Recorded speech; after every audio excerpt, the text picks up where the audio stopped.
নমস্কার দর্শক বন্ধু, আশা করি আপনারা ভালো আছেন। আজ আবার আপনার সামনে চলে এসেছি একটি নতুন ভিডিও নিয়ে।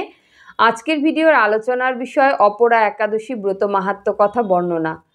এই একাদশী ব্রত মাহাত্ম্য কথা যারা একাদশী ব্রত পালন করছেন তারা যেরকম শ্রবণ বা শুনতে পারেন, যারা একাদশী করছেন না তারাও কিন্তু এই ব্রত মাহাত্ম্য কথা শ্রবণের মাধ্যমে আপনাদের পুণ্য অর্জন হবে।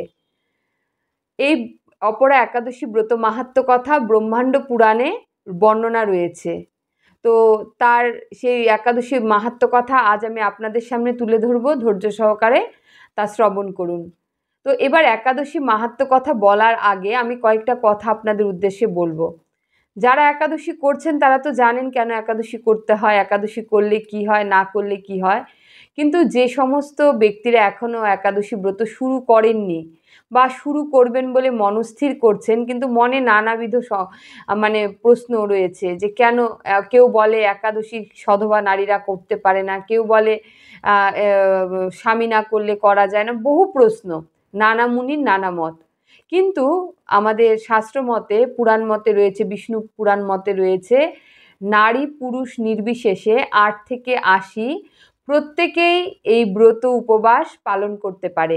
একাদশী একটি উপবাস ব্রত, তাই এই একাদশীর দিন আপনারা উপবাস থেকে শ্রী বিষ্ণুর নাম সংকীর্তন করবেন, বিষ্ণু পুজো করবেন, গীতা ভাগবত বিভিন্ন শাস্ত্র কথা শ্রবণ করবেন, শুনবেন। আর যদি নিজে পারেন তাহলে অবশ্যই শাস্ত্র আপনারা অধ্যয়ন করে অন্যকে শোনানোর চেষ্টা করবেন, নিজে শুনবেন, নিজেরা পাঠ করবেন। 8 থেকে 80 সকলে এই ব্রত পালন করতে পারে, তার জন্য কোনো নিয়ম বিধির প্রয়োজন নেই। শুধু এটুকু মাথায় রাখতে হবে, একাদশীর পূর্বদিন অর্থাৎ দশমীর দিন আপনারা রাতে ব্রাশ করে আপনারা শুদ্ধ জামা কাপড় পরে আপনারা মানে শয়নে যাবেন।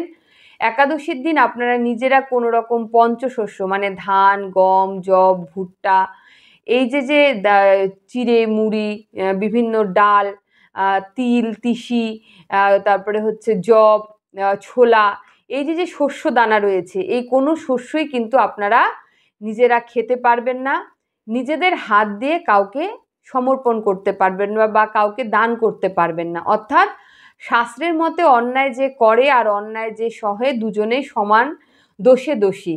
তাই আপনি ভাবছেন যে আমি উপবাস মানে একাদশী করব, পঞ্চশস্য না খেয়ে পুণ্য অর্জন করব, কিন্তু অন্যকে খেতে দিব, তার মানে কি আপনি নিজে করছেন না, অন্যকে পাপ করতে সাহায্য করছেন, তাই আপনিও কিন্তু সমান পাপী হয়ে যাবেন। তাই সব ধর্মেরই কিছু নিয়ম কানুন শিষ্টাচার রয়েছে। তাই আমাদের ধর্ম মতে যদি একাদশীর দিন কেউ উপবাস থেকে শ্রী বিষ্ণুর নাম জপ করে তাহলে অত্যন্ত শুভ।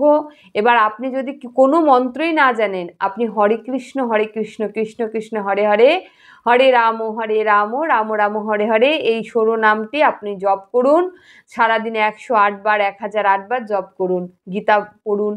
এবার বিষয়টা হচ্ছে যে আপনি যদি উপবাস থাকতে অসুবিধে হয়, আপনি তার আগে সংকল্প করবেন। দশমীর দিন স্নান সেরে ঈশ্বরের কাছে বা রাতে শুতে যাওয়ার আগে আপনি শ্রী ভগবান বিষ্ণুর কাছে সংকল্প করবেন যে আগামীকাল আমি একাদশী করতে যাচ্ছি, তুমি আমাকে কৃপা করো, তোমার কৃপায় যেন একাদশী আমি সার্থক করতে পারি। দেখবেন ঈশ্বরের কৃপায় আপনার কোনো খিদা, তেষ্টা এগুলো পাবেই না। যদি একান্তই আপনার খেতে ইচ্ছে হয় বা খিদে পেয়ে যায়, আপনি জল খেতে পারেন, ফল খেতে পারেন, এবং চেষ্টা করবেন যেন আপনি এর বাইরে কোনো খাবার আপনি যেন না গ্রহণ করেন। তার কারণ হচ্ছে অনেকে খাবার সেদ্ধ করে খায় ঠিকই, কিন্তু সেদ্ধ করে খেতে হলে পাত্রটি একদম বিশুদ্ধ লাগবে, অর্থাৎ যেন সেই পাত্রে পূর্বে কখনো তেল রান্না হয়েছে এরকম যেন খাবার সেখানে রান্না করা না হয়। কারণ তাতে কি হয়, তেলের একটা পরবর্তীতে রান্না করলে সে যতই ধুয়ে মেজে রাখুন না কেন সেখান থেকে তেলের একটা আভা বের হয়। তাই একাদশীর দিন আপনারা চেষ্টা করুন কাঁচা, যদি না খেয়ে থাকতে না পারেন সেক্ষেত্রে কাঁচা খাওয়ার চেষ্টা করুন, তাহলে দেখবেন অত্যন্ত ভালো ফল পাবেন। আর সেক্ষেত্রে যদি আপনি কাঁচা খেয়ে থাকতে না পাচ্ছেন তখন আপনি চিন্তা করতে পারেন সেদ্ধ কিছু আলু সেদ্ধ করে বা কোনো রকম সবজি সেদ্ধ করে আপনারা খেতে পারেন। এবার আমি আসছি অপরা একাদশী ব্রত মাহাত্ম্যের কথা, যেটা অপর ব্রহ্মাণ্ড পুরাণে এই ব্রতের মাহাত্ম্য কথা বর্ণনা রয়েছে। তো একদিন মহারাজ যুধিষ্ঠির শ্রীকৃষ্ণের কাছে প্রণাম জানিয়ে বললেন, মহারাজ যে জ্যৈষ্ঠ মাসে কৃষ্ণপক্ষের একাদশী শ্রীকৃষ্ণের কাছে যুধিষ্ঠির মহারাজ প্রণাম জানিয়ে বললেন, জ্যৈষ্ঠ মাসের একাদশী ব্রত মাহাত্ম্য কি, এই মাহাত্ম্য, এই একাদশী পালন করলে কি লাভ হয়, এই একাদশী শ্রবণ করলে বা কি লাভ হয়, এই একাদশী করলে কি ফল লাভ হয়, তা বৃত্তান্ত আমাকে সবিস্তরে বলুন। এই কথা শুনে ভগবান শ্রীকৃষ্ণ অত্যন্ত সন্তুষ্ট হয়ে বললেন, আপনি একটা অত্যন্ত মূল্যবান একটি তথ্য জানতে চেয়েছেন, যেটি শুধুমাত্র আপনার না, সমাজের জন্য অত্যন্ত মঙ্গলকারক একটি বিষয়। যে মানুষের মঙ্গলের জন্য আপনি খুব ভালো একটা প্রশ্ন করেছেন। এই বহু পুণ্য ফল প্রদানকারী এবং বহু পাপ বিনাশকারী এবং পুত্র প্রদানকারী এই একাদশী হচ্ছে অপরা নামে শাস্ত্রে খ্যাত রয়েছে। এই ব্রত পালনকারী ব্যক্তি এই জগতের প্রসিদ্ধ লাভ করতে পারে। ব্রহ্মহত্যা, গোহত্যা, ভ্রূণ হত্যা এবং পরনিন্দা, পরশ্রী গমনের মতো এবং মিথ্যা ভাষণ, মিথ্যা সাক্ষী দেওয়ার মতো পাপগুলো যে ব্যক্তিরা করে থাকে, যদি তারা নিষ্ঠা সহকারে অপরা একাদশী যদি ব্রত মাহাত্ম্য কথা ব্রত পালন করে, একাদশী ব্রত পালন করে এবং তার মাহাত্ম্য কথা শ্রবণ করে, তবে এই ব্রতে পালনের ফলে তার সমস্ত পাপ তৎক্ষণাৎ দূরীভূত হয় বা দূর হয়ে যায় বা নষ্ট হয়ে যায়। যারা মিথ্যা সাক্ষী প্রদান করে এবং ওজনের বিষয়ে ছলনা করে, শাস্ত্র সম্পর্কে ভুল ব্যাখ্যা মানুষের কাছে প্রদান করে, চিকিৎসা সম্পর্কে ভুল চিকিৎসা প্রদান করে, এই সকল ব্যক্তি প্রত্যেকেরই নরক যন্ত্রণা ভোগ করতে হয়। তাই এই সকল ব্যক্তিরা যদি এই জ্যৈষ্ঠ মাসে কৃষ্ণপক্ষের অপরা একাদশী যদি নিষ্ঠা সহকারে পালন করে, তবে তাদের কিন্তু সমস্ত পাপ নষ্ট হয়। ক্ষত্রিয় যদি তার যুদ্ধক্ষেত্র থেকে পালিয়ে যায়, সেটা যেরকম ঘোরতর পাপ এবং তাকে কিন্তু অবশ্যই নরক যন্ত্রণা ভোগ করতে হয়। কিন্তু এই ব্রত পালনের ফলে তাকে সমস্ত কিছু যন্ত্রণার হাত থেকে সে কিন্তু মুক্তি পেয়ে যাবে। মকর রাশিতে যখন সূর্য এসে উপস্থিত হয়, তখন যেরকম মাঘ মাসে প্রয়াগে স্নান করলে পুণ্য লাভ হয় এবং শিবরাত্রিতে কাশীধামে শিবের উপবাস ব্রত পালন করলে যে পুণ্য লাভ হয় এবং সেছাড়া গয়াতে বিষ্ণু পাদপদ্মে পিণ্ড প্রদান করলে যে পুণ্যি লাভ হয়, সিংহ রাশিতে বৃহস্পতি গমন করলে গৌতমী নদীতে স্নান করলে এবং কুম্ভে কেদারনাথ দর্শন করলে যে লাভ হয়, বদরিকাশ্রমে যাত্রায়, বদ্রীনাথে নারায়ণ সেবায় এবং সূর্যগ্রহণে কুরুক্ষেত্রে স্নান, হাতি, ঘোড়া, সোনা, তামা, দক্ষিণাসহ যজ্ঞ সম্পূর্ণ করলে যে ফল লাভ হয়, এই অপরা একাদশী ব্রত পালন করলে অনায়াসে সে ফল লাভ করা যায়।